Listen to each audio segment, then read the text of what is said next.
Y bueno amigos, aquí estamos ahora con una de las mejores voces del power metal.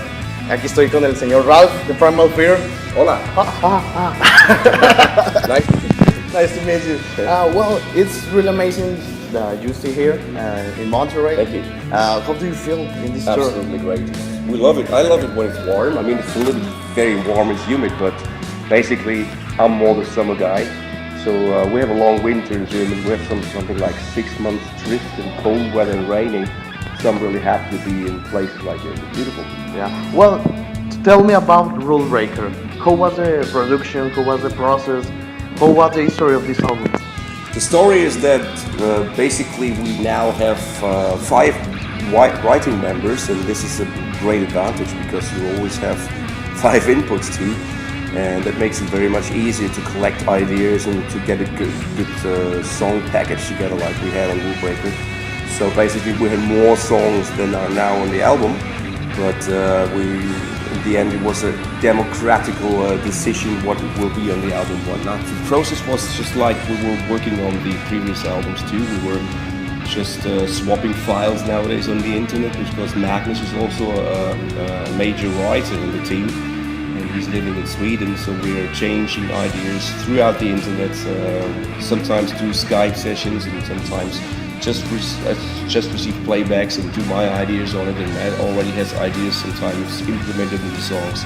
So that's basically how we work, and everybody in the end is recording in his studio when it comes to guitars and vocals and bass. Drums were recorded in Denmark at Jakob Hansen Studios, because we found with the last album that he's the right perfect guy for us sound-wise and stuff, so we trusted him also in recording the drums this time, and it was the correct decision to do that.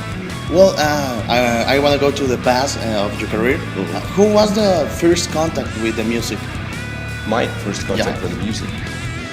I started very early when I was 8 or 9 years when I somehow developed an ear for music. When my mom used to play German music on the radio, I got the harmonies and I got the melodies and I sung along with it, and I found out that it's not sounding so bad, so that was my first contact to German music. But basically it started when I was 13, 14 years old, listening to Bay City Rollers and The Sweet and stuff. And then of course when I got older, a little bit 15, 16 years old, it was basically the new wave of British heavy metal like Scorpions. It was not British, but it's also somehow it was the same time. It was Iron Maiden, Judas Priest and Saxon, and those bands really somehow had their impact on me. Yeah, well, how do you feel the reaction of Latin American fans in this tour with Luca, Turilli Rhapsody? How do you feel the difference in Latin American public with the Europe public? It's hard because, I mean, the Latin American people and the South American people are way more enthusiastic with a lot of passion, and you can really feel that they are living this moment and they live the dream, and they had a dream to see the band live, and they are here to celebrate this. It's the same in Europe, but it's somehow different. It's hard to explain what it is, but it's a little bit more, I can tell, I wouldn't say positive because I don't want to offend the European people, because it's also positive but in a different way. You only can explain, you have to live and you have to see this when you are at the concert as a musician, then you can feel what I'm trying to say. But it's basically heavy metal maniacs and very positive, and this is just great.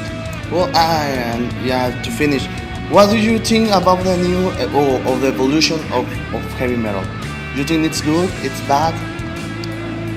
I mean, good or bad? I mean, basically for me, it's always there. There's always a certain level of heavy metal. Sometimes it's more popular, like in the 80s. Sometimes it's going down a little bit. It's always there. There's always true fans, and that's the major difference to other music scenes, maybe, that the heavy metal musicians and heavy metal fans are always there, keeping their standard of listening to the music, going to the concerts and being faithful. That's the most important thing for us. So I wouldn't say there's an evolution or something. I would say it's always adding new characters sometimes to the music, and maybe more influences. Like in the 90s it was a little more the crunchy time and stuff, and And nowadays it's a little bit mixing every element of what people hear into heavy metal, you know. But basically, the best thing, like I said before, is that the certain underground is always there, and sometimes it's a little bit more popular, sometimes not. Yeah. Well, what comes to the future of Primal Fear? Maybe it's live DVD or something like that? We are working on a live album, so we're collecting a lot of material behind the scene and also on the scene, on stage and stuff. And so we're recording a lot of audio and video, and we have a good collection together to work on a live DVD for next year. Well, thank you for your time. Do you want to say something to the people of Monterrey? People of Monterrey, it's great to be here, and I'm looking really very much forward to see you tonight at the show. Let's hang out a little bit and have a good party.